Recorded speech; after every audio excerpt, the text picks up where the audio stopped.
Hey, what's going on, y'all? It is Joe again from the Moral Truth. I got Kobe there.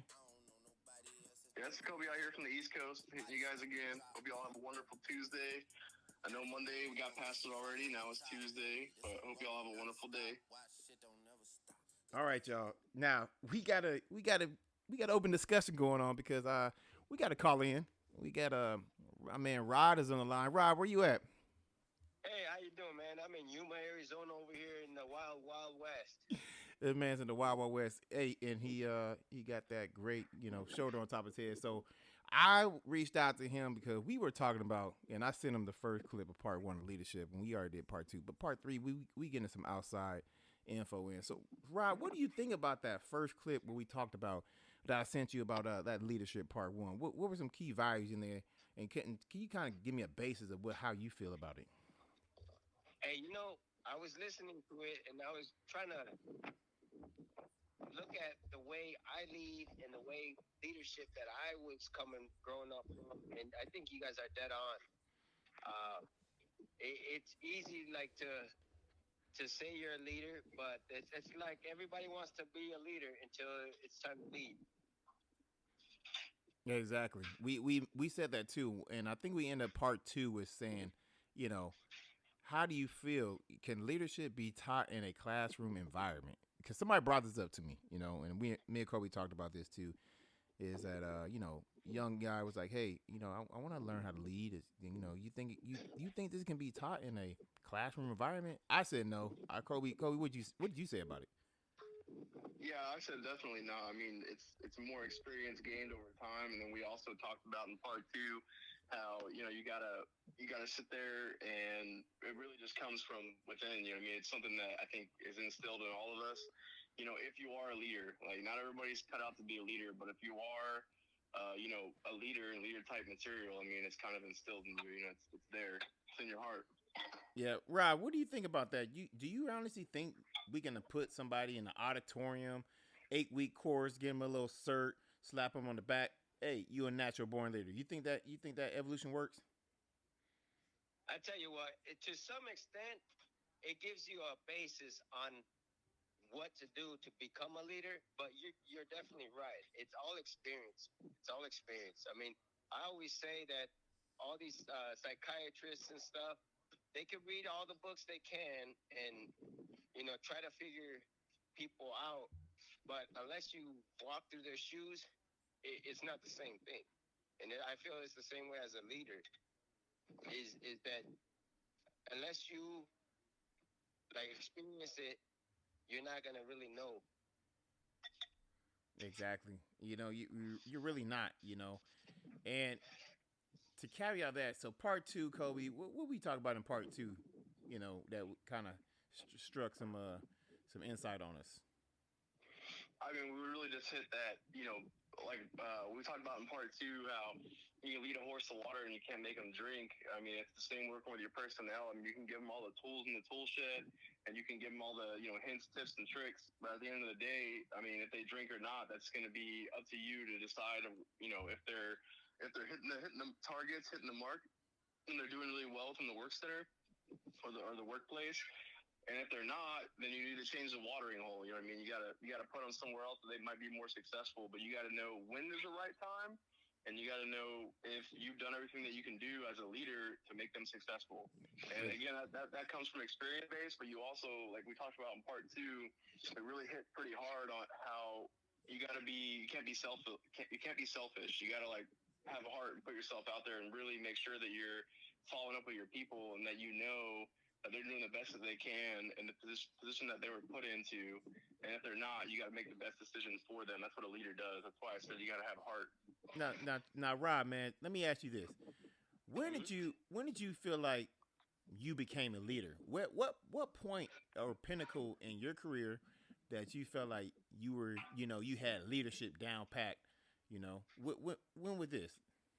So, hey, I was kind of older guy. I mean, you talking about my career, and as we know, y'all talked a little bit about the military, but we're trying to just in general figure out where that leadership comes. But my experience, life experience, really, before I joined, and I joined a little late, but just um, going through, like I said, going through different leaders, it's kind of like I sat back and watched, and it's like I'm taking notes, mental notes about Exactly. what do I want to be as a leader. And you take the good and the bad from people that are above you, or the leadership, or the higher echelons, and say, hey, I want to do that. I don't want to do that. And that's kind of like how I, in my realm, how I wanted to become the better leader.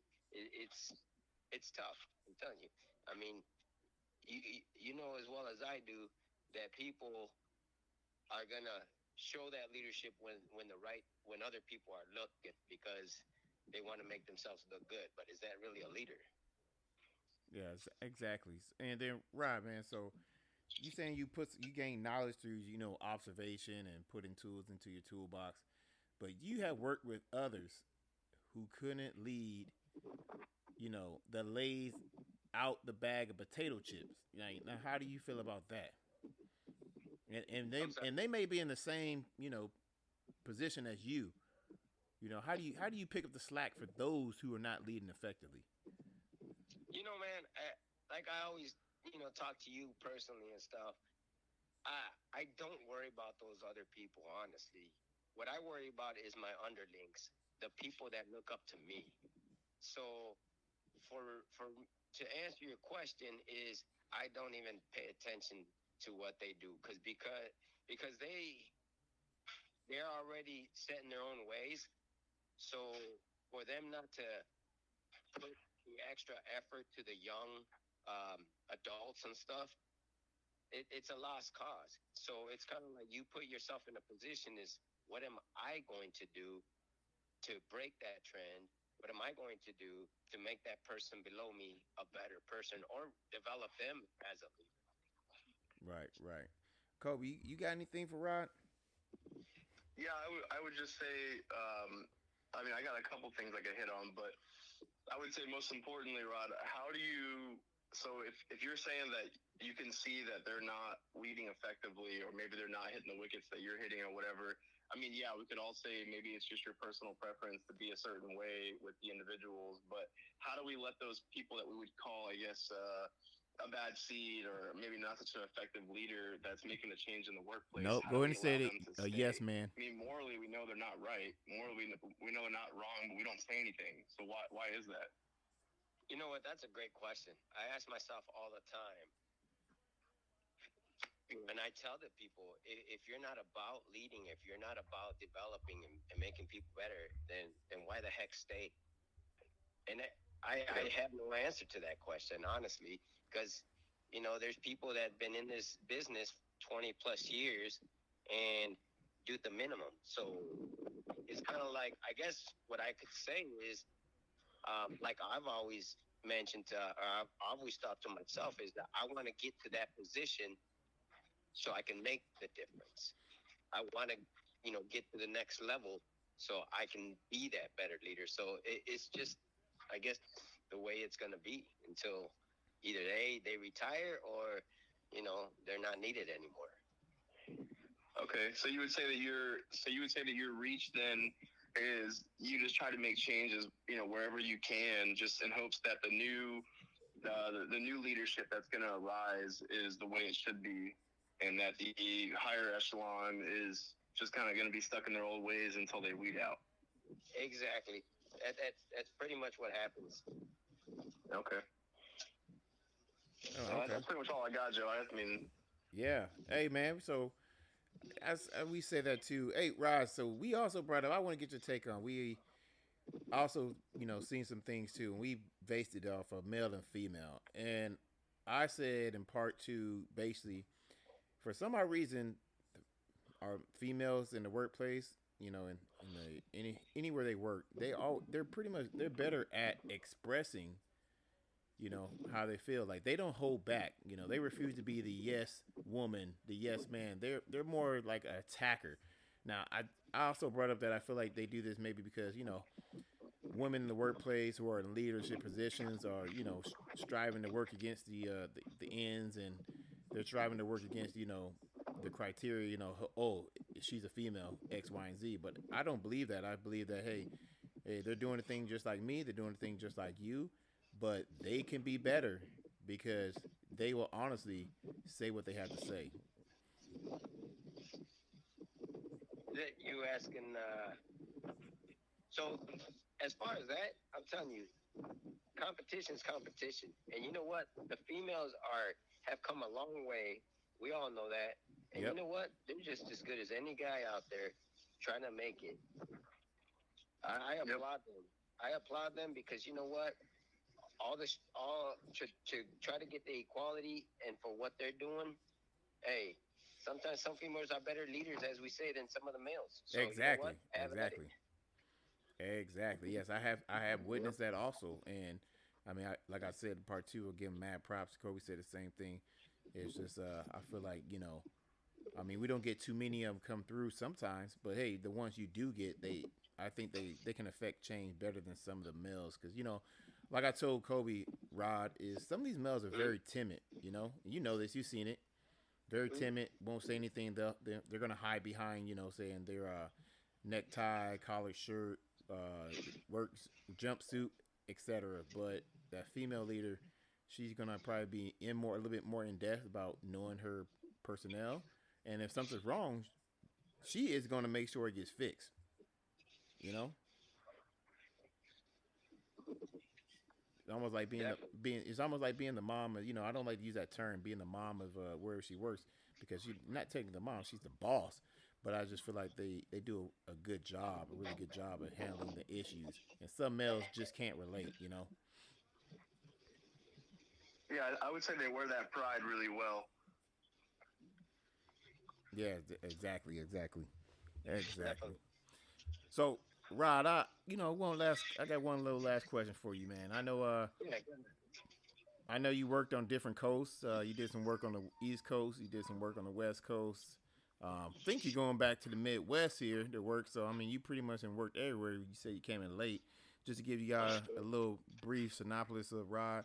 Rod is literally like 60 years old. I'm really joking about that. He's not 60. Okay, not that. He's not 60, man. But this man, I'm saying you, if you are in his area, you better go to his house and eat, because he will feed you, and his wife can cook. It's not him, okay? It's the wife. She's holding down the fort. Um, but we You're right about that. hey, I just got me a new grill, and we're testing it out today. And I'm telling you, she was cooking them on the grill. You know what I mean? so we want to bring Rod and his lovely wife, Jess. We're gonna bring them on, and we want to talk about. We're gonna get them up here because they have a beautiful relationship. I mean, we talked about relationships in our past one, but we want to talk about how they got that longevity. And we want to sit down with y'all next week sometime, and we want to just kind of hash out, especially from Jess' aspect, because it's hard sometimes when you're in a family that travels left, right. Work different work hours, and I believe that I look at their relationship as a success because they've been through so many pinnacles, they've been through so many evolutions and time apart, but that they still made it. And I think what we talked about, is fighting for what you believe in, especially in that relationship. We talked about that in our relationship topic, Kobe. And I Gonna be think good part two. yeah, we were going to do part two, but they did it. They've been in this tight knit group, and through the ups and the downs, and they never gave up. And that's where we said, hey, this generation now, they're willing to give up. They're willing to give up on love, and they don't want to fight. They say, hey, on to the next, Rod. That's why I want to. Our next segment, we want to pick your brain. But give me a little something. How do you do it, Rod? Just let me know before we get off the air. But how do y'all do it? How did you do it for this long? I tell you what, I'll give you a quick nugget. That way you can come back next week. How about that? Yeah. Let me get that quick nugget. Okay. Selflessness. All right.